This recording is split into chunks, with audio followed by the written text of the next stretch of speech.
I want to turn now to Jamil Jaffer, founder and executive director of the National Security Institute at George Mason University. Thanks for being here today. All right, you told my colleague, Marky Martin, this morning that the situation could lead to prosecutions, in fact, but you doubt anyone would lose their jobs. But we had this, hearing earlier today. Did anything you heard during today's Senate Intel hearing change your mind at all from this morning? Yeah, well, look, I don't think anybody's going to be prosecuted here, in part because I don't think the administration is going to bring charges, but also there was no intent to disclose classified information. Obviously, it was inadvertent, obviously an embarrassing inadvertence to add a major reporter to the chat, but not something they meant to do. Now, with respect to what happened at today's hearing, I think it's very interesting that Tulsi Gabbard sort of sat there, the director of national intelligence, when, asked over multiple times by the former chairman of the committee, Senator John Warner, look, was there classified information? How did you use it? Where are you on the chat? Were you disclosing classified information? And she sort of took a pass on it. It was kind of astounding to watch. And, I actually think that's a mistake. I think the right play here will be to turn into it and say, look, we were dealing with an exigent circumstance. We needed to move quickly. We need to get together and talk actively. Our current capabilities on having classified conversations are not capable. We use the next best methodology. They haven't done that. They've gone the opposite direction, sort of retreated back, blaming the fake news media, saying it's lies. The truth of the matter is, we all know what happened. Folks were on a Signal chat. They were engaging in these communications. They ought to just own it and run forward with it and say, look, we're going to get better. We're going to use a better capability going forward.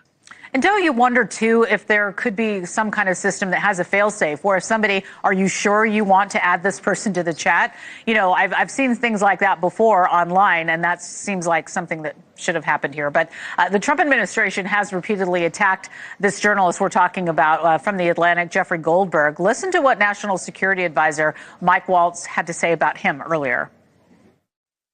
There's a lot of journalists in this city who have made big names for themselves, making up lies about this president. This journalist, Mr. President, wants the world talking about more hoaxes and this kind of nonsense rather than the freedom that you're enabling. I don't know. Do you think that they have some legitimate points, or are they just trying to change the subject? How did you hear that soundbite?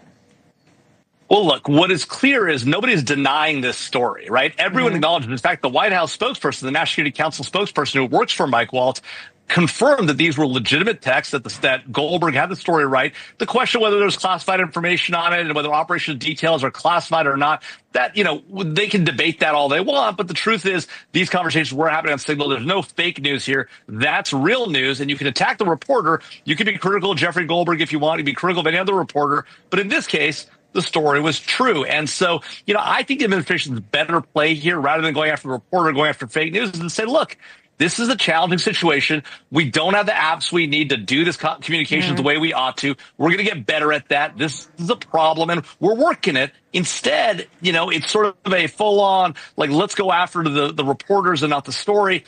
I don't think that's the right play here. I think it's going to make people more frustrated with the situation and not less. We'll see what happens, but this is a real problem, and I think they're actually, sometimes they say the cover-up is worse than the crime, and there's no crime here, but this sort of game might not be the right play, I don't think.